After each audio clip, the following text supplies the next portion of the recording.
প্রিয় শিক্ষার্থী, প্রস্তুতি হোক ঘরে বসে ক্লাসে তোমাদেরকে জানাই স্বাগত। আর নয় এদিক ওদিক ছোটাছুটি। আমরা একাডেমিক টু এডমিশন সকল ক্লাস ইউটিউব চ্যানেলে পাওয়া যাবে। ঠিক আছে, তো আমরা শুরু করি। এইচএসসির 28 ব্যাচের ম্যাট্রিক্স নির্ণায়কের একাডেমিকের প্রথম ক্লাস, মানে যারা সদ্যমাত্র 2026 সালের এসএসসি পরীক্ষা দিচ্ছ তাদের জন্য ক্লাসটা। ঠিক আছে, আচ্ছা দেখো, এইচএসসির একাডেমিক হায়ার ক্লাসে তোমাদেরকে জানাই স্বাগত। আমরা ম্যাট্রিক্স নির্ণায়ক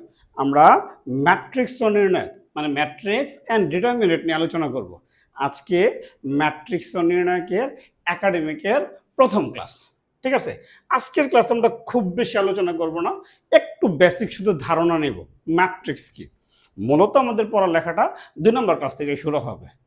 ঠিক আছে, আচ্ছা দেখো, আমরা পড়ার আগে একটা ছবির দিকে তাকাই। দেখো, আমরা একটা ছবি দেখতে পারতেছি না? এই ছবিতে আমরা কি দেখতে পারতেছি? গণিত আলোচনা করার আগে আমরা একটু বাস্তব আলোচনাগুলো একটু দেখি। এই ছবিতে আমরা কি দেখতে পারতেছি? তুমি বলবো একটা মুরগির খামার, একটা মুরগি খাবার খাচ্ছে। ঠিক আছে, একটা মুরগি ডিম দিচ্ছে। তাহলে এখানে তুমি কিছু ডিম দেখতে পারতেছো না? হ্যাঁ, মুরগি খাবার খাইছে, তো মুরগি ডিম দিচ্ছে। তাহলে খামারি কি করবে? এই ডিমগুলো সংগ্রহ করবে না? করবে। তাহলে খামারি এই ডিমগুলো সংগ্রহ করে রাখবে কোথায়?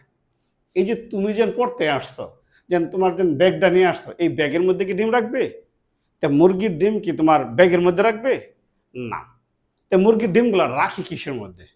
তা একটা খাঁচার মধ্যে বা একটা কেসের মধ্যে মুরগির ডিমগুলো কেসের মধ্যে রাখে। তাহলে এখন বলো তো, এখানে ডিম কয়টা আছে? এটা গোনা দাও। কেউ বলবো 12টা, কেউ বলবো 13টা। হ্যাঁ, ডিম আরো আছে। হ্যাঁ, হয়তো ছবিতে 12-13টা দেখা যাইতেছে, ঠিক না? তাহলে এই ডিমগুলা নেয়া তুমি কি একটা খাঁচার মধ্যে এরকম ভাবে অগোছালো ভাবে রাখবা? না, তুমি অগোছালো ভাবে রাখবা না। তাহলে এখানে যদি বলি ডিম কয়টা আছে, তুমি বলতে পারবা? তুমি বলতে পারবা না। তাহলে যদি ডিমগুলা খাঁচার মধ্যে রাখো, ডিমগুলা যদি বাজারে বিক্রি করতে যায়, তাহলে খাঁচাটা যদি একটু নড়াচড়া করে, তো ডিমগুলা ভেঙে যাবো কেন? তাহলে মুরগির খামারের ব্যবসা কি হবে? হবে না। তাহলে মুরগির খামারে ডিমগুলো এইভাবে রাখে না। ধরো আমরা এখানে একটা প্রথম চিত্র দিলাম, দেখো এই চিত্রে, প্রথম চিত্রে মুরগির খামারি ডিমগুলা অগোছালোভাবে রাখছে। ধরো দেখো দ্বিতীয় চিত্রের মধ্যে অপেক্ষাকৃতভাবে, প্রথম চিত্রের তুলনায় অপেক্ষাকৃতভাবে সে সুন্দর করে এটা গুছিয়ে রাখছে। দেখো, আমরা এটা বলতে পারি দ্বিতীয় চিত্রে বা ঝুড়িটার মধ্যে কয়টা ডিম আছে? বলতে পারি? না, বলতে পারি না। ধরো আমরা ধরে নিলাম এখানে ডিম আছে 200টা। এখানে ডিম আছে 200টা। একজন খামারি মনে করে একটা ঝুড়ির মধ্যে 200টা ডিম নিয়ে বাজারে বিক্রি করতে যাইতেছে। গণিত আমরা পরে আলোচনা করব, এখন শুরুতে আমরা গণিত আলোচনা করব না। ঠিক আছে, একজন খামারি এই 200টা ডিম নিয়ে বাজারে বিক্রি করতে যেতেছে। তাহলে স্বাভাবিক খামারের ঝুড়ি তো নিচে ধরবে না, তাহলে ঝুড়ির এই উপরে এই বিন্দুতে এখানে ধরবে না। হাতটা দিয়ে ধইরা ধরো তুমি এইদিকে যাইতেছো, বাজারে যাইতেছো। ঠিক আছে, তাহলে সামনে যা দেখলা, বাজারের সামনে যা দেখলা, রাজনৈতিক দুইটা দল কোনো কারণে মারামারি লাগছে। একেবারে হকিস্টিক নিয়ে একবার মারামারি, এমনকি গোলাগুলি শুরু হয়ে গেছে গা। তখন কি তুমি এখানে ডিমগুলা লইয়া ধরে ধরে আস্তে আস্তে তুমি বাজারের দিকে যাবা? ধরো যদি সামনে বাজার দেখো মারামারি শুরু হয়েছে গা, তখন কি আগে কি তুমি বাজারে যাবা, ডিম বেচবা না নিজের যান বাঁচাবা? তো স্বাভাবিক তুমি নিজের যান বাঁচাবা। তো নিজের যান বাঁচালে তখন তুমি কি করবা? তুমি এখানে যে ডিমগুলো আছে, এই ডিমগুলো নিয়ে দৌড় দিবা না ডিমগুলো থয়ে দৌড় দিবা? যে তুমি স্যার ডিমগুলো লয়ে দৌড় দিই, জায়গা নিতে পারি। যখন তুমি ডিম দৌড় দেওয়া শুরু করবা, দেখো কথাটা খেয়াল করো, যখন তুমি দৌড় দেওয়া শুরু করবা, প্রথমত এখানে ডিমগুলো পড়ে যাবো গা। পড়বে না? পড়বে। ডিমগুলো পড়ে গেলে ডিমগুলো ভাঙবে। ঠিক আছে, যদি কিছুর নিচে 2-4টা থাকে, এই 2-4টাও কি ভাঙবে? বাড়ি বুড়ি খেয়ে ডিমগুলা ভাঙবে না? তাহলে ডিমগুলা আমরা এইভাবে রাখি না। তাহলে আমরা রাখি কিভাবে? ডিমের একটা কেস আছে, খাঁচা আছে না? ডিমের খাঁচার মধ্যে আমরা কি করি? এই ডিমগুলো সুন্দর করে সাজায় গোছায় রাখি। ডিমের খাঁচার মধ্যে বলতে পারো একটা ডিমের খাঁচার মধ্যে কয়টা ডিম থাকে?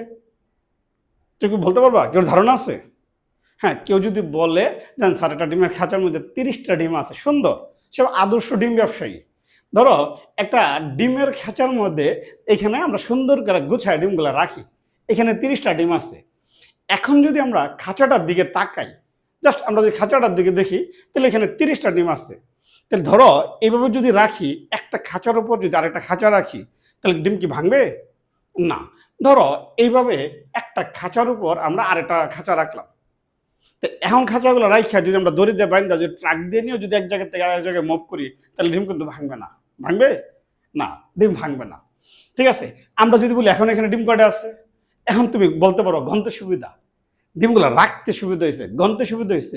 তুমি যদি একটা খাঁচা গোনা দাও, 30 দিয়ে গুণ করে দিলে তোমার কি ডিমের সংখ্যা হিসাব করবে, আশা করবে না? এখানে কতগুলা ডিম আছে? তুমি বলবো স্যার অনেকগুলা ডিম আছে। না, অনেকগুলা ডিম বলতে কোনো শব্দ নাই। ডিম আছে এখানে লাখ লাখ কোটি কোটি। ডিম কয়টা আছে? লাখ লাখ কোটি কোটি ডিম আছে। তো এই লাখ লাখ কোটি কোটি ডিম থেকে মনে করো আমরা অল্প কিছু ডিম নিলাম, তো এখানে ডিম কয়টা আছে? 12টা। গণা দাও, দেখো ডিম কয়টা আছে? 12টা। এই 12টা ডিম আমরা পাশাপাশি রাখলাম, রাইখা একটা তৃতীয় বন্ধনী দ্বারা আটকাইলাম। আমরা একটু পরের দিকে ঢুকে পড়তেছি আস্তে আস্তে। আমরা একটা তৃতীয় বন্ধনী দ্বারা আটকাইলাম। ধরো তুমি তোমার একটা চোখ বন্ধ কেটা, তুমি যদি এই জায়গাটার দিকে তুমি দেখো, একটা চোখ বন্ধ করে যদি এই জায়গাটার দিকে দেখো, তাহলে তুমি দেখবে কয়টা ডিম আছে। তোমার কাছে মনে হবে, দেখো আমরা ডিমগুলা যদি এইভাবে দেখি, মানে অনুভূমিক বরাবর, আমরা অনুভূমিক একশক্ষ, স্কুলে কি একশক্ষ বায়ক্ষ পড়ছো না? হ্যাঁ, মানে একশক্ষ বরাবর যদি দেখি, এখন তো আমরা একশক্ষ বায়ক্ষ বলবো না, এখন বলবো অনুভূমিক উলম্ব আর কি। আমরা যদি এই একশক্ষ বরাবর দেখি, তাহলে ডিম আছে কয়টা? তো তোমার কাছে মনে হবে একটা। তোমার কাছে মনে হবে কয়টা ডিম আছে? একটা। যদি ড্রোন ক্যামেরা দিয়া তুমি এই উপর থেকে যদি দেখো, তাহলে তখন মনে হবে ডিম কয়টা আছে। যদি উপর থেকে তুমি দেখো, তাহলে তোমার কাছে ডিম কয়টা মনে হবে? তখন মনে হবে ডিম আছে 12টা। ঠিক আছে, তাহলে আগে আমরা মনে করো এটা একশক, আমরা আর একশক বলবো না, অনুভূমিক বরাবর। তাহলে অনুভূমিক বরাবর ডিম আছে একটা, উলম্ব বরাবর মানে উপর থেকে যদি দেখতেছো, এটা বলে খাড়া বরাবর, উলম্ব বরাবর। উলম্ব দেখলে মনে হয় কি ডিম আছে 12টা। হ্যাঁ, তুমি এখানে লেখো 1 পূরণ 12। যদিও আমরা পূরণ চিহ্ন দেই, তথাপি পড়তে হয় বাই, তথাপি পড়তে হয় কি বাই 1/12 নাকি? আচ্ছা, এমন কথা না, আমি 12টা ডিমকে সাজাবো। মোট কথা তুমি তো আর ডিম আঁকতে পারবা না, তাহলে তুমি কি করো, তুমি খাতার মধ্যে এরকম ছোট ছোট দুটা 12টা শূন্য রাখো, ছোট ছোট লেখো, লেখিয়া 12টা লেখা তুমি একটা তৃতীয় বন্ধনী দিয়ে আটকাও। ঠিক আছে, পরে সাইডে লিখে দাও 1/12। যদিও আমরা পূরণ চিহ্ন দেই, পরে কত পড়তে হয় বাই। আচ্ছা 1 কি 12 কি গুলো পরে আমরা বলতেছি। ধরো এই ছবিটা আমরা যদি 90 ডিগ্রি কোণে ঘুরাইলাই, 90 ডিগ্রি কোণে ঘুরাইলাম, তাহলে এখন আমরা তৃতীয় বন্ধনী দ্বারা আটকাইলাম। এখন যদি তোমাকে বলি এই অনুভূমিক বরাবর, তাহলে এখন যদি তোমাকে বলি এখানে অনুভূমিক বরাবর, তাহলে অনুভূমিক বরাবর ডিম আছে কয়টা? এখন একজন স্টুডেন্ট বললো ডিম আছে এখানে 12টা। কয়টা আছে? 12টা। যদি বলি উলম্ব বরাবর মানে খাড়া বরাবর, তাহলে খাড়া বরাবর ডিম আছে কয়টা? তাহলে একটা। তাহলে খাড়া বরাবর উপর থেকে তুমি যদি দেখো, তাহলে ডিম আছে কয়টা? তাহলে একটা নাকি? মাঝখানে আমরা কি চিহ্ন দিব? দিব পূরণ চিহ্ন। পড়ব কি বাই। তাহলে এখানে 12টা ডিমকে রাখছি আমরা 12/1 আকারে। পরে বলতেছি আকার কি, এগুলো সবকিছু পরে আস্তে আস্তে বলতেছি। এখানে 12টা ডিমকে রাখলাম। দেখো তাহলে 12টা ডিমকে আমি 1/12 আকারে রাখলাম, 12টা ডিমকে আমি 12/1 আকারে রাখলাম। আচ্ছা 12টা ডিমকে আমি আরো কোনোভাবে রাখতে পারবো? তার মানে 12টা ডিমকে মানে 12র গুণনীয়ক কি কি? দেখো আমরা যদি এই যে এখানে 12টা ডিমকে রাখলাম, আমরা একটা তৃতীয় বন্ধনী দ্বারা আটকাই দিই আটকা, একটা তৃতীয় বন্ধনী আটকালাম। এখন যদি তোমাকে বলি অনুভূমিক বরাবর, তো অনুভূমিক বরাবর ডিম আছে কয়টা? তো যে কেউ বলবে কয়টা? 2টা। অনুভূমিক বরাবর আছে ডিম আছে কয়টা? 2টা। তাহলে যদি বলে উলম্ব বরাবর মানে খাড়া বরাবর, তাহলে ডিম আছে কয়টা? 6টা। তাহলে 12টা ডিমকে আমরা 2/6 মানে 2/6 এই আকারে রাখলাম। দেখো এই যে 12টা ডিম রাখলাম, রাখার পর আমরা তৃতীয় বন্ধনী দ্বারা আটকাইলাম। মোটামুটি দেখতে একটা আয়তক্ষেত্রের মতো মনে হইতেছে না? মোটামুটি দেখতে একটা কি আয়তক্ষেত্র মনে হইতেছে না? আচ্ছা ধরো আমরা এই 12টা ডিমকে এই ছবিটাকে যদি আবার 90 ডিগ্রি গুণে আমরা ঘুরাই দিই, তাই ঘুরাই দিলাম। 90 ডিগ্রি গুণে যদি আমরা ঘুরাই দিই তাহলে দিলাম ঘুরে। এখন যদি বলি এখানে অনুভূমিক বরাবর ডিম আছে কয়টা, তাহলে তুমি বলবা কয়টা? 6টা। তাহলে যদি বলি উলম্ব বরাবর ডিম আছে কয়টা, তো উলম্ব বরাবর বা খাড়া বরাবর ডিম আছে কয়টা? 2টা। তাহলে 12টা ডিমকে এখন আমরা রাখলাম 6/2 আকারে। তাহলে আগে রাখছি 2/6, এখন রাখছি 6/2। 12টা ডিমকে আরো কোনোভাবে সাজানো যাবে? যাবে। হ্যাঁ, 3 দিয়ে ভাগ করা যায়, 4 দিয়ে ভাগ করা যায়। 12কে 3, 4 দিয়ে ভাগ করলে নিঃশেষ বিভাজ্য না? দেখো, এই 12টা ডিমকে আমরা রাখলাম। আমরা তৃতীয় বন্ধনী দ্বারা আটকাইলাম। তুমি একটু আঁকা রাখো রেডি, তুমি একটু আঁকো, তুমি করো এগুলা, যে ছোট ছোট গোল দিয়ে লিখে রাখো। তাহলে এখানে এখন যদি বলি অনুভূমিক বরাবর ডিম আছে কয়টা, তো 4টা। তাহলে 1টা, 2টা, 3টা, 4টা। তাহলে উলম্ব বরাবর ডিম আছে কয়টা? 1টা, 2টা, 3টা। তাহলে আমরা 4/3, হ্যাঁ মাঝখানে আমি কি চিহ্ন দেব? দিব পূরণ। দিব পূরণ পড়ব কি বাই। তাহলে 12টা ডিমকে আমরা 4/3 ফর্মে রাখলাম। তাহলে 12টা ডিমকে আরো কোনোভাবে রাখা যাবে? হ্যাঁ, এটাকে যদি আমরা 90 ডিগ্রি কোণে ঘুরে দিই, এটাকে যদি আমরা 90 ডিগ্রি কোণে ঘুরে দিলাম, আমরা তৃতীয় বন্ধনী দ্বারা আটকাইলাম। এখন যদি প্রশ্ন করি তাহলে অনুভূমিক বরাবর ডিম আছে কয়টা, তো যে কেউ বলবে 3টা। এখন বুঝছো তুমি? উলম্ব বরাবর ডিম আছে কয়টা? 4টা। মাঝখানে কি চিহ্ন দিব? দিব পূরণ পড়ব কি বাই। তাহলে 12টা ডিমকে আমরা 3/4 ফর্মে রাখলাম। আরো কোনোভাবে রাখতে পারবো? 12টা ডিমকে আমরা কি আরো কোনোভাবে রাখতে পারবো? হ্যাঁ, তুমি যদি বলো স্যার পারবো, ধরো 12টা ডিমকে 1, 2, 3, 4, 5, 6, 7, 8, 9, 10, 11, 12 তুমি রাখলা। তাহলে এই যে রাখার পর এটা কি আয়তক্ষেত্র বা বর্গক্ষেত্র ফর্মে হয়েছে? না। যদি ডিম এখানে যদি আমাদের 12টা না হয়ে ধরো কোনো কারণে 16টা হইতো, তাহলে আমরা 16টা ডিমকে 4/4 ফর্মে রাখতে পারতাম। সেই ক্ষেত্রে ডিমের রাখার শেপটা বর্গাকার হইতো। বা ডিম যদি 25টা থাকতো, তাহলে আমরা 5/5 ফর্মে রাখতে পারতাম না? পারতাম। সবসময় যে আয়তাকার হবে এমন কোনো কথা না, এটা বর্গাকারও হইতে পারে, কারণ 16, 25, 36 এরা পূর্ণবর্গ সংখ্যা। ঠিক আছে? আচ্ছা, তাহলে আমরা খেয়াল করো কথাটা। হ্যাঁ, একজনের ভদ্রলোকের ছবি আঁকি। কে এটা? সাকিব আল হাসান, চেনো? আচ্ছা, পারো ছবিটা আঁকো। ছবি আঁকতে না, আমি কষ্ট করে ছবি আঁকছি না? তামিম ইকবাল, ঠিক আছে, মাশরাফি বিন মুর্তজা। ধরো আমরা একটু লিখি, সাকিব আল হাসান বিভিন্ন দেশের সাথে ক্রিকেট খেলছে না? ভারতের সাথে ক্রিকেট খেলে নাই, পাকিস্তানের সাথে ক্রিকেট খেলে নাই, শ্রীলঙ্কার সাথে ক্রিকেট খেলে নাই? খেলছে না খেলে নাই? খেলছে। তাহলে লেখো সাকিব আল হাসান একদিনের ক্রিকেটে, এটাকে লেখো তুমি, এটা পরে আমরা বলতে পারছি। সাকিব আল হাসান একদিনের ক্রিকেটে ভারতের সাথে 4টি, পাকিস্তানের সাথে 5টি এবং শ্রীলঙ্কার সাথে 8টি ম্যাচ খেলছে। খেলতেই পারে। হ্যাঁ, তুমি ভিডিওটা পজ করে পরে লিখো, আমি একটু তাড়াতাড়ি বলে ফেলাই। তাহলে সাকিব আল হাসান একদিনের ক্রিকেটে ভারতের সাথে 4টি, পাকিস্তানের সাথে 5টি এবং শ্রীলঙ্কার সাথে 8টি ম্যাচ খেলছে। ধরো আমরা যদি বলি তামিম ইকবাল একদিনের ক্রিকেটে, তামিম ইকবালও তো খেলছে। তামিম ইকবাল একদিনের ক্রিকেটে ভারতের সাথে 1টি,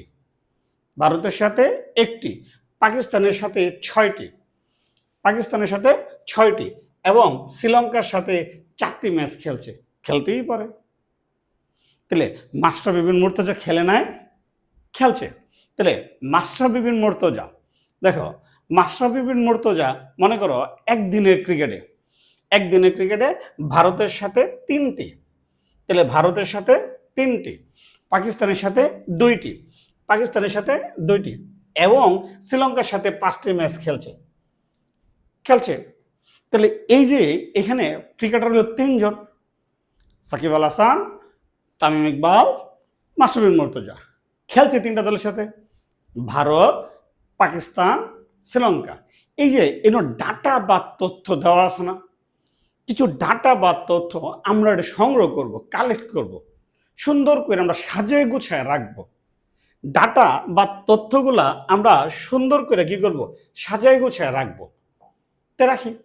তাহলে আমরা এই এত বড় করে মাতৃভাষা লিখবো না, এই এত বড় করে মাতৃভাষা যাতে না লেখা লাগে, এটার জন্যই আমরা ম্যাট্রিক্সটা পড়বো। ঠিক আছে? আচ্ছা, দেখো কথা খেয়াল করো। দেখো, ক্রিকেটার কে কে? সাকিব আল হাসান। আমি তথ্যগুলো সংগ্রহ করতেছি। আর কে? তামিম ইকবাল। আর কে? মাশরাফি বিন মুর্তজা। তিনজন ক্রিকেটার খেলছে কয়জনের সাথে? তিনটা দেশের সাথে, ভারত, পাকিস্তান, শ্রীলঙ্কা। ঠিক আছে? সাকিব আল হাসান ভারতের সাথে খেলছে 4টা, পাকিস্তানের সাথে 5টা, শ্রীলঙ্কার সাথে 8টা। তামিম ইকবাল ভারতের সাথে 1টা, পাকিস্তানের সাথে 6টা, শ্রীলঙ্কার সাথে 8টা।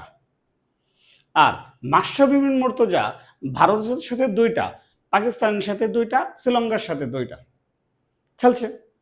আমরা এটা ব্লক করে দিলাম একেবারে, সারি কলাম বুঝে দিলাম। সারি কলাম কিন্তু তুমি এটা বুঝতে না, আপাতত সারি কলাম বুঝতে না, আমরা ছক আকারে দিয়ে দিলাম। এখন দেখো, এই আগের ঘটনাগুলোই তো এখানে।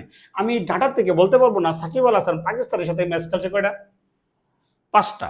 যদি বলি মাশরাফি বিন মুর্তজা শ্রীলঙ্কার সাথে ম্যাচ খেলছে কয়টা? 5টা। তাহলে যদি বলি সাকিব আল হাসান 3টা দলের সাথে মোট ম্যাচ খেলছে কয়টা? 9টা আর 8টা কত? 17টা। 9টা আর 8টা কত? 17টা। এই যে মনে করো মাশরাফি বিন মুর্তজাকে যদি বলি ভারতের সাথে মোট ম্যাচ খেলছে কয়টা? তাহলে 7টা। তাহলে সকল ডাটা আগের চেয়ে আরো সুন্দর করে সাজাতে পারছে না? পারছি। এই ডাটা বা তথ্য সুন্দর করে যেন সাজাই, এই যে মনে করো এখানে সাজাইলাম ডাটা বা তথ্য, এটা হ্যাঁ হ্যাঁ, এই যে সাজাইলাম, এই সাজানোটাই মূলত ম্যাট্রিক্স। এই সাজানোটা আয়তাকার হইতে পারে, এই সাজানোটা বর্গাকার হইতে পারে। বুঝতে পারছি? আচ্ছা, নেক্সট।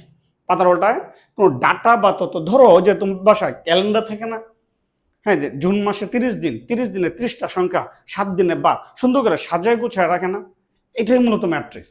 মূল কাজটা হলো ডাটা তথ্য কিন্তু সাজায় গুছিয়ে রাখা, এবং সাজানো গুছানোটা আয়তাকার বা বর্গাকার হতে হবে। ধরো আমরা দিকে তাকাই, এই যে এইখানে কিছু অঙ্ক আছে না? অঙ্কগুলো অগুছালো না? যদি বলি এখানে 2 কই আছে, তাহলে তুমি বলবা 2 এইখানে আছে। এখন এইখানে অঙ্ক না 10টা, তুমি সুন্দর খুঁজা বাই করে ফেলাইছো। যদি 1000 অঙ্কটা দিয়ে যদি বলে 73 কই আছে, তো খুঁজ বাই করতে অসুবিধা। এই ধরনের ডাটা তথ্যগুলা যদি আমরা একটু সুন্দর করে সাজিয়ে রাখি, আগের তুলনায় এটা সুন্দর করে সাজানো হয়েছে না?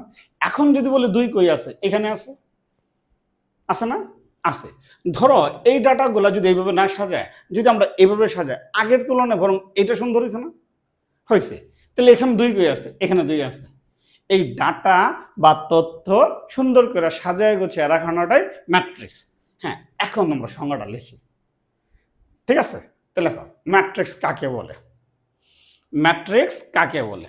হ্যাঁ, এগুলা কাকে বলে বলতে কি বুঝো, এগুলো কখনো বোর্ড প্রশ্নে আসে না। এটা কখনো বোর্ড প্রশ্নে আসে না। মূল জিনিসটা বুঝো, কতগুলো সংখ্যাকে আচ্ছা, আমাদের সংখ্যা দিয়ে দেব, কতগুলো সংখ্যাকে সারি এবং কলাম আকারে, নতুন দুটো শব্দ হয়েছে, সারি এবং কলাম। তুমি তো সারি কি কলাম কি বুঝো না। হ্যাঁ, আমরা বিস্তারিত বলবো। সারি জিনিসটা হলে যে অনুভূমিক যেটা রাখে এটা সারি, আর উলম্ব বরাবর যেটা রাখে এটা কি কলাম। হ্যাঁ, আমরা বলবো আস্তে আস্তে। আপাতত তুমি আগে লেখো, কতগুলো সংখ্যাকে সারি এবং কলাম আকারে সাজানোর ফলে, মানে সাজানোর ফলে যে আয়তাকার বা বর্গাকার, এই সাজানোটা আয়তাকার হইতে পারে। ওই যে 12টা ডিম রাখছিলাম, 2/3, 3/4, হ্যাঁ, এটা হলো আয়তাকার। যা বা বর্গাকার যদি মনে কর পূর্ণ বর্গ সংখ্যা থাকে 25টা, 36টা, 49টা থাকলে, ঠিক আছে, কতগুলো সংখ্যাকে সারি এবং কলাম আকারে সাজানোর ফলে যে আয়তাকার বা বর্গাকার বিন্যাস বা সজ্জা পাওয়া যায়, তাকে ম্যাট্রিক্স বলে। কতগুলো সংখ্যাকে সারি এবং কলাম আকারে সাজানোর ফলে যে আয়তাকার বা বর্গাকার বিন্যাস বা সজ্জা পাওয়া যায়, তাকে ম্যাট্রিক্স বলে। ঠিক আছে? নেক্সট, পাতাটা। হ্যাঁ, আচ্ছা, দেখো ম্যাট্রিক্সের প্রতীক ওই যে আমরা ডিম সাজানোর সময় বারবার তোমাকে বলছি না যে ডিমগুলাকে আমরা তৃতীয় বন্ধনী দ্বারা প্রকাশ করছি না, এটাই মূলত ম্যাট্রিক্সের প্রতীক। ম্যাট্রিক্সকে সাধারণত তৃতীয় বন্ধনী বা প্রথম বন্ধনী দ্বারা প্রকাশ করে। প্রথম বন্ধনী, হ্যাঁ, কোনো বইয়ে দেওয়া আছে, হ্যাঁ, আমরা সমান্তরাল ডাবল প্যারালাল লাইন মানে সমান্তরাল সরল রেখা দ্বারাও প্রকাশ করা হয়, কোনো বইয়ে দেওয়া আছে, কিন্তু আমরা অঙ্কে একদম ব্যবহার করি না। ঠিক আছে, তাই ম্যাট্রিক্সের প্রতীক লেখা কথাটা। তাহলে ম্যাট্রিক্সকে তৃতীয় বন্ধনী, ম্যাট্রিক্সকে তৃতীয় বন্ধনী বা প্রথম বন্ধনী দ্বারা প্রকাশ করা হয়। ম্যাট্রিক্সকে তৃতীয় বন্ধনী বা প্রথম বন্ধনী দ্বারা প্রকাশ করা হয়। করলাম, তৃতীয় বন্ধনী বা প্রথম বন্ধনী দ্বারা প্রকাশ করা হয়। কখনো কখনো দুই জোড়া সমান্তরাল সরল রেখা দ্বারাও প্রকাশ করা হয়। কখনো কখনো দুই জোড়া সমান্তরাল সরল রেখা দ্বারাও প্রকাশ করা হয়। এখন ধরো তোমার বইয়ে যদি 100টা অঙ্ক থাকে ম্যাট্রিক্স নির্ণয়কের, তাহলে মনে করো এই 90টা অঙ্কের মধ্যেই তৃতীয় বন্ধনী দিছে, তাহলে এই 10টা অঙ্কের মধ্যে প্রথম বন্ধনী দিছে। ঠিক আছে, আর এই সমান্তরাল সরল রেখার ব্যবহার একেবারেই নাই, মানে কোন অঙ্কের মধ্যে দেয় না, সচরাচর কোন অঙ্কের মধ্যে দেয় না। আমরা বেশি তৃতীয় বন্ধনী ব্যবহার করি, হ্যাঁ, কখনো কখনো আমরা প্রথম বন্ধনীও ব্যবহার করি। ঠিক আছে, মানে ডাটা বা তথ্যটাকে আমরা তৃতীয় বন্ধনী বা প্রথম বন্ধনী দ্বারা আটকাবো। পাতারোটায় নেক্সট, ম্যাট্রিক্সের ভুক্তি বা এন্ট্রি। আজকে আমরা ছোট কিছু টপিক নিয়ে আলোচনা করব, মূলত পড়াশোনা 2 নম্বর ক্লাস থেকে। ঠিক আছে, ধরো আমরা স্কুল পর্যায়ে তোমরা সেট পড়ছো না, তাহলে এ একটা সেট, মনে করো এ সেটের উপাদান কি, এ বি সি। এই যে সেটটা, সেটের সেট গঠনকারী সংখ্যা না, এগুলো কি সেটের উপাদান না? সেট গঠনকারী সংখ্যাকে সেটের উপাদান বলে না? ঠিক সিমিলারলি ম্যাট্রিক্সের মতো আমরা একটা ম্যাট্রিক্স লিখলাম। মনে করো একটা matrix A1 B1 C1, A2 B2 C2, A3 B3 C3, একটা ম্যাট্রিক্স। সাধারণত একটা ম্যাট্রিক্সকে বড় হাতের ABC দ্বারা প্রকাশ করা হয়। সাধারণত একটা ম্যাট্রিক্সকে বড় হাতের, আর ম্যাট্রিক্স গঠনকারী সংখ্যা, এই যে A1, তোমাকে তো নর্মালি A1 থাকে না, থাকে তো 2 3 4 সংখ্যা, তাহলে A1 একটা ম্যাট্রিক্স গঠনকারী সংখ্যা। তাহলে এই যে B1 ম্যাট্রিক্স গঠনকারী সংখ্যা, তাহলে C1 ম্যাট্রিক্স গঠনকারী কি সংখ্যা। তাহলে ম্যাট্রিক্স গঠনকারী সংখ্যাকে ম্যাট্রিক্সের ভুক্তি বা এন্ট্রি বলে। তাহলে A2 B2 C2 এরা কি ম্যাট্রিক্স গঠনকারী সংখ্যা না? সংখ্যা। তাহলে A3 B3 C3 এরা কি ম্যাট্রিক্স গঠনকারী সংখ্যা না? এরাও ম্যাট্রিক্স গঠনকারী সংখ্যা। তাহলে কথাটা, তাহলে ম্যাট্রিক্স গঠনকারী সংখ্যাকে, ম্যাট্রিক্স গঠনকারী সংখ্যা A1 B1 C1, ম্যাট্রিক্স গঠনকারী সংখ্যা A1 B1 C1 ইত্যাদিকে এর ভুক্তি বা এন্ট্রি বলে। ম্যাট্রিক্স গঠনকারী সংখ্যা A1 B1 C1 ইত্যাদিকে এর ভুক্তি বা এন্ট্রি বলে। ক্লিয়ার? ঠিক আছে, তাহলে এখানে ভুক্তি কয়টা? 9টা। ঠিক আছে, 15টায় নেক্সট। তাহলে সারি ও কলাম খুবই গুরুত্বপূর্ণ একটা টপিক। ম্যাট্রিক্সের সারি কি, ম্যাট্রিক্সের কলাম কি? ওই যে সংজ্ঞাটা আমি লিখছিলাম না, সারি কলাম কি, তো লিখি ম্যাট্রিক্সের সারি কি, ম্যাট্রিক্সের কলাম কি। আমরা একটা ম্যাট্রিক্স লিখলাম, তাহলে A1 B1 C1, A1 B1 A2 B2 একটা ম্যাট্রিক্স লিখলাম। তো এই ম্যাট্রিক্সটাকে আমরা এ দিয়ে প্রকাশ করলাম, ক্যাপিটাল এ দিয়ে। দেখো এই যে ভুক্তিগুলা অনুভূমিক বরাবর আছে না? এখানে A1 B1 অনুভূমিক বরাবর, মানে ব্যাপারটা অনেকটা এক অক্ষের মতো। তাহলে ম্যাট্রিক্স ভুক্তিগুলা যদি অনুভূমিক বরাবর থাকে তখন এটাকে বলা হয় সারি বা র, তখন এটাকে বলা হয় সারি বা র। ভুক্তিগুলা যদি অনুভূমিক বরাবর না থাকে, ভুক্তিগুলা যদি উলম্ব বরাবর থাকে, মানে খাড়া বরাবর থাকে, ঠিক আছে, তখন এটাকে বলা হয় কলাম বা স্তম্ভ, তখন এটাকে বলা হয় কলাম বা স্তম্ভ। এখন যদি বলি আমি এই ম্যাট্রিক্সের সারি কয়টা, যে তুমি বলবা 2টা। যদি বলি এই ম্যাট্রিক্সের কলাম কয়টা, তাহলে তুমি বলবা 2টা। তো সবসময় আগে সারি পরে কলাম দিয়া মাঝখানে পূরণচিহ্ন দিয়ে প্রকাশ করতে হয়। যদিও পূরণচিহ্ন দিই তথাপি পড়তে হয় কিন্তু বাই, তথাপি পড়তে হয় কি বাই। ঠিক আছে, পাতার উল্টায় দেখো আমরা এখানে আরেকটা ম্যাট্রিক্স লিখলাম। লেখো A1 B1 C1, A2 B2 C2, A3 B3 C3, এটা ম্যাট্রিক্স। এই ম্যাট্রিক্সটাকে আমরা ক্যাপিটাল এ দিয়ে প্রকাশ করলাম। তুমি বি দিয়ে প্রকাশ করতে পারো, তুমি সি দিয়ে প্রকাশ করতে পারো, X Y Z M N P Q দিয়ে প্রকাশ করতে পারো, তা বড় হাতের এবিসি দিবা। ঠিক আছে, তাহলে এই যে অনুভূমিক বরাবর ভুক্তি আছে, তাহলে এখানে A1 B1 C1 এই ভুক্তিগুলা অনুভূমিক বরাবর আছে না? তাহলে আছে। যদি অনুভূমিক বরাবর থাকে এটাকে বলা হয় সারি বা র। ঠিক আছে, যদি A1 A2 A3 যদি উলম্ব বরাবর থাকে তখন এটাকে বলা হয় কলাম বা স্তম্ভ। তখন এটাকে বলা হয় কলাম বা স্তম্ভ। ঠিক আছে, ওই যে আমরা বিল্ডিং এর কলাম করি না, স্তম্ভ। তাহলে এই ম্যাট্রিক্সের সারি কয়টা? 3টা। এই ম্যাট্রিক্সের কলাম কয়টা? 3টা। তাই মাঝখানে কি চিহ্ন দিব? দিব পূরণ, পর্ব বাই। ঠিক আছে, তাহলে ভুক্তিগুলার যে আনুভূমিকভাবে থাকে, আনুভূমিক বিন্যাসকে বলা হয় সারি, আর উলম্ব বিন্যাসকে বলা হয় কি? কলাম। তাহলে লিখি, তাহলে ভুক্তিগুলোর আনুভূমিক বিন্যাসকে সারি, ভুক্তিগুলোর আনুভূমিক বিন্যাসকে সারি এবং উলম্ব বিন্যাসকে কলাম বলে। ভুক্তিগুলোর আনুভূমিক বিন্যাসকে সারি এবং উলম্ব বিন্যাসকে কলাম বলে। আনুভূমিক বিন্যাসকে সারি এবং উলম্ব বিন্যাসকে কলাম বলে। ঠিক আছে, পাতার উল্টায়। তাহলে আবারও বলতেছি, এই যে ভুক্তিগুলো আনুভূমিক বরাবর আছে, তাই এটি সারি খুবই গুরুত্বপূর্ণ টপিক। সাধারণত সারিটাকে আমরা আর দিয়ে প্রকাশ করি, এটা আমরা এই নির্ণয় করার সময় বলবো, এটা এখন না। আর এই উলম্ব বরাবর যেন থাকে এটাকে বলা হয় কলাম। ঠিক আছে, পাতার উল্টা। হ্যাঁ, এখন ম্যাট্রিক্সের মাত্রা খুবই গুরুত্বপূর্ণ টপিক। 6টা নাম: মাত্রা, ক্রম, পর্যায়, অর্ডার, আকার, সাইজ, এটি পরে বলি। আচ্ছা, আগে আমরা একটা ম্যাট্রিক্স লিখি।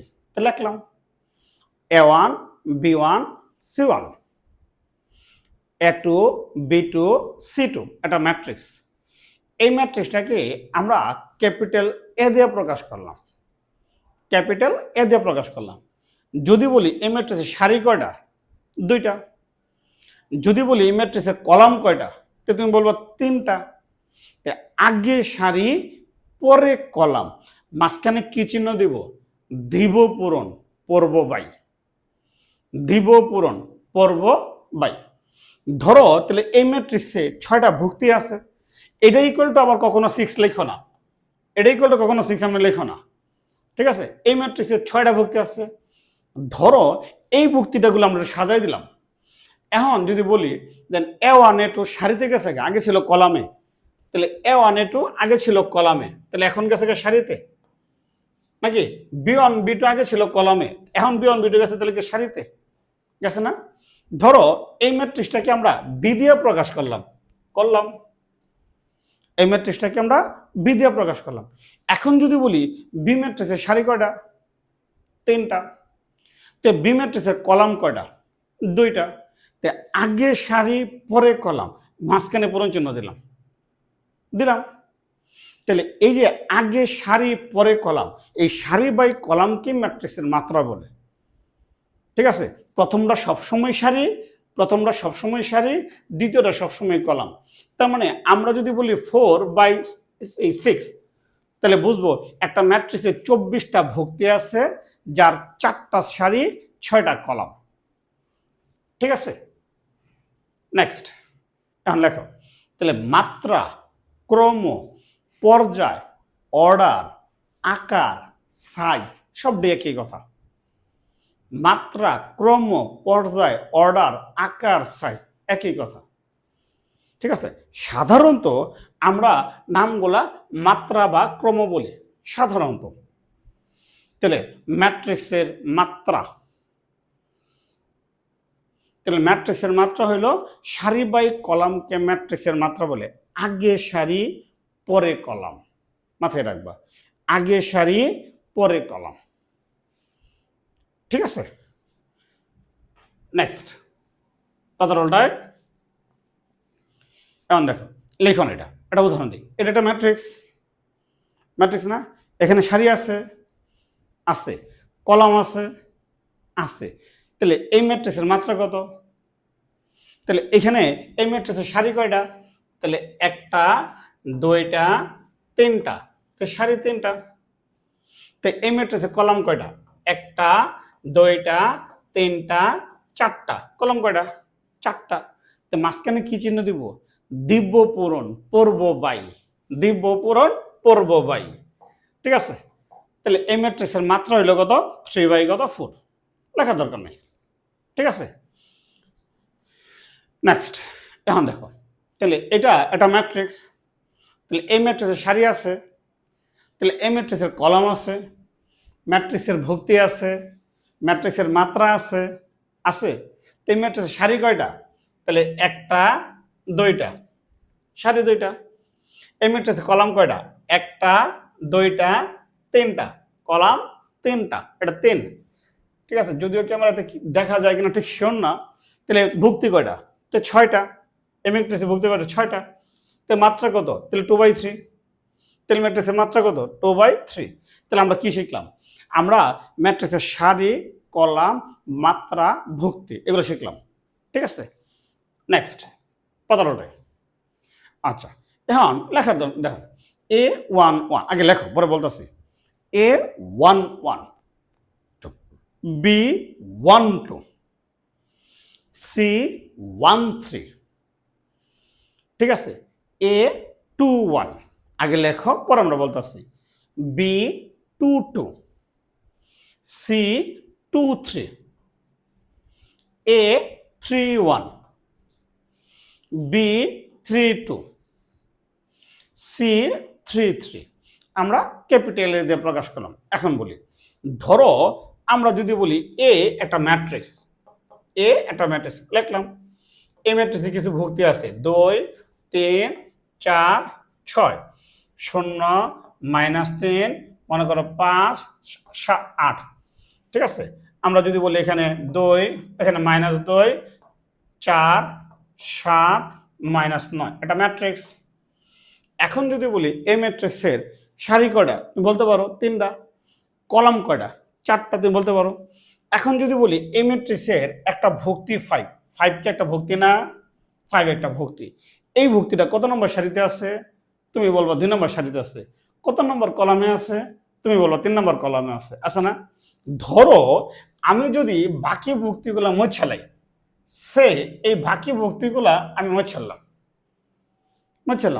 এখন যদি প্রশ্ন করি একটা ভুক্তি দেখায়া এই ম্যাট্রিক্সে কয়টা ভুক্তি আছে, তখন তুমি কি বলতে পারবা এই ম্যাট্রিক্সে কয়টা ভুক্তি আছে? বলতে পারতাম না। বা এই যে এই ভুক্তিটা কত নম্বর সারিতে আছে, কত নম্বর কলামে আছে, তুমি বলতে পারবা? তুমি বলতে পারবো না। শুধু একটা ভুক্তি দেখায় তুমি বলতে পারতেছো না কত নম্বর সারিতে আছে, কত নম্বর কলামে আছে। কিন্তু এই যে দেখো এখানে বি একটা ভুক্তি, দেখো বি এর নিচে প্রথম 3 দিছে না? এই 3 দিয়ে বোঝায় সে 3 নম্বর সারিতে আছে। পরে একটা 2 দিছে না? দিছে। এই 2 দিয়ে বোঝায় সে 2 নম্বর কলামে আছে। 3 নম্বর সারিতে আছে, 2 নম্বর কলামে আছে। এই যে দেখো কথাটা, দেখো সি এর নিচে 1 দিছি। এই 1 দিয়ে বোঝায় সি একটা উপাদান, 1টা প্রথম সারিতে আছে, মানে এই উপাদানটা প্রথম সারিতে আছে। আর এই 3 দিয়ে বোঝায় কি? সে 3 নম্বর কলামে আছে। এটাকে বলা হয় ডাবল সাবস্ক্রিপ্ট। তাহলে কথাটা দেখো, বলছে সাধারণভাবে ম্যাট্রিক্স লেখার সময় প্রত্যেক ভুক্তিতে ডাবল সাবস্ক্রিপ্ট ব্যবহার করা হয়। সাধারণভাবে ম্যাট্রিক্স লেখার সময় প্রত্যেক ভুক্তিতে ডাবল সাবস্ক্রিপ্ট ব্যবহার করা হয়। ঠিক আছে? এটাকে বলা হয় ডাবল সাবস্ক্রিপ্ট। এটা যার প্রথমটা সারি, এই 3 হলো সারি, আর 1 হলো কি কলাম। যার প্রথমটা সারি এবং দ্বিতীয়টা কলাম নির্দেশ করে। সাধারণভাবে ম্যাট্রিক্স লেখার সময় ডাবল সাবস্ক্রিপ্ট ব্যবহার করা হয়, যার প্রথমটা সারি এবং দ্বিতীয়টা কি? কলাম। দ্বিতীয়টা কলাম নির্দেশ করে। ঠিক আছে? নেক্সট, পাতাটা উল্টায়, এটা লেখার। আচ্ছা, এখন এটা লেখার দরকার নেই, জাস্ট এটা পড়বা, এটা মেন বই পড়বা। ম্যাট্রিক্স কোনো সংখ্যা নয়, এর কোনো মান নেই। এটা অপারেটর হিসেবে ব্যবহার করে। যেমন মনে করো শুধু 5, এটা ম্যাট্রিক্স না, এটা 5, শুধু 5 এটা কি ম্যাট্রিক্স না। যদি 5 লিখা ধরো আমি তৃতীয় বন্ধনী দিয়ে দিই, হ্যাঁ, তখন ম্যাট্রিক্স। এই ম্যাট্রিক্সের একটা মাত্র ভুক্তি আছে, এই ম্যাট্রিক্সের একটা মাত্র কি ভুক্তি আছে। ম্যাট্রিক্স কোনো সংখ্যা নয়, মেন বই পড়বা। তোমার কাছে যে মেন বইটা আছে মেন বইটা খুব ভালো করে পড়বা। ম্যাট্রিক্স কোনো সংখ্যা নয়, এর কোনো মান নেই। এটি কার্যকরক বা অপারেটর হিসেবে কাজ করে। যেমন এটা একটা ম্যাট্রিক্স, শুধু 4 ম্যাট্রিক্স, থার্ড ব্রেকে দিলাম ম্যাট্রিক্স, কিন্তু এই 4 কিন্তু ম্যাট্রিক্স না, এই 4 ম্যাট্রিক্স না। ঠিক আছে? আচ্ছা, এখন দেখো তো, লেখার দরকার নেই, জাস্ট বুঝো। দেখো এটা কি ম্যাট্রিক্স? আমি এ দিয়ে প্রকাশ করলাম, একই ম্যাট্রিক্স? তুমি বলো তো, একই ম্যাট্রিক্স। তোমার কি মনে হয় এটা কি ম্যাট্রিক্স? দেখো এই ম্যাট্রিক্সে এই কলামে, এখানে প্রথম কলামে 3টা উপাদান আছে, দ্বিতীয় কলামে কি 3টা উপাদান আছে, কিন্তু এই সরি তৃতীয় কলামে 3টা উপাদান আছে, দ্বিতীয় কলামে 2টা উপাদান না? হ্যাঁ, এরকম হতে পারবো না। সব ম্যাট্রিক্সে সমান সংখ্যক কলাম থাকবো, ঠিক আছে? মানে কলামের উপাদানগুলো সবসময় কি সমান থাকবে? দেন একটা কলামের মধ্যে 3টা উপাদান, আরেকটা কলামের মধ্যে 2টা উপাদান, এটা হবে না। দেখো এখানে A1 আছে, C1 আছে, মাঝখানে যদি এখানে একটা থাকতো, একটা উপাদান থাকতো, ধরো এই জায়গায় যদি একটা উপাদান থাকতো, ধরো 5, 6, 7 এর কিছু যদি থাকতো, তাহলে বলতে পারতাম এটা ম্যাট্রিক্স। ঠিক আছে? আচ্ছা, দেখো আমরা এখানে একটা এ দিয়ে প্রকাশ করলাম, এটা কি ম্যাট্রিক্স? তাহলে আবার যদি বলি সারি দিয়ে যদি বলি, তাহলে প্রথম সারিতে 3টা উপাদান আছে, তৃতীয় সারিতে 3টা উপাদান আছে, দ্বিতীয় সারিতে কটা উপাদান আছে? 2টা উপাদান আছে। বা কলাম দিয়ে যদি বলো এখানে 2টা উপাদান আছে, তো মাঝখানে এখানে গ্যাপ আছে না? যদি এখানে গ্যাপ না থাকে, ধরো এখানে একটা ঠিক 3 একটা সংখ্যা বা কোনো একটা সংখ্যা দিয়ে দিয়েছে, ঠিক আছে, তাহলে বলতে পারতাম ম্যাট্রিক্স। তাহলে ম্যাট্রিক্সের মধ্যে প্রত্যেকটা সারিতে সমান সংখ্যক উপাদান থাকবে, প্রত্যেকটা কলামে সমান সংখ্যক উপাদান থাকবে। ঠিক আছে? আচ্ছা, এই ছবিটা আঁকো। এই ভদ্রলোক জেমস সোলওয়েস্ট্রেস, উনি ম্যাট্রিক্স সম্বন্ধে প্রথম ধারণা দিয়েছে 1850 খ্রিস্টাব্দে। ঠিক আছে? ওনার সহকর্মী অথার কেলিকে ম্যাট্রিক্সের জনক বলা হয়। ঠিক আছে? এটি পরীক্ষা আসবে না, এটি কখনো আসে না। যে কে আবিষ্কার করছে, কবে আবিষ্কার করছে, এগুলোর ডাটা কখনো আসে না ম্যাথমেটিক্সে। ঠিক আছে? তাহলে ম্যাট্রিক্স সর্বপ্রথম ব্যবহার করছেন পদার্থবিজ্ঞানে, গণিত কি বিজ্ঞানী হেজেনবার্গ। ঠিক আছে? আচ্ছা, তাহলে আজকের ক্লাসে আমরা কি শিখলাম? আজকের ক্লাসটা এইটুকুই। তাহলে প্রথম ক্লাসে শিখলাম ম্যাট্রিক্স কি, তুমি বলতে পারবা? তুমি বলতে পারবা ভুক্তি বা এন্ট্রি কি, বলতে পারবা? তুমি বলতে পারবা সারি ও কলাম কি, বলতে পারবা? তুমি ম্যাট্রিক্সের মাত্রা বলতে পারবা? তুমি ম্যাট্রিক্সের ডাবল সাবস্ক্রিপ্ট কি বলতে পারবা?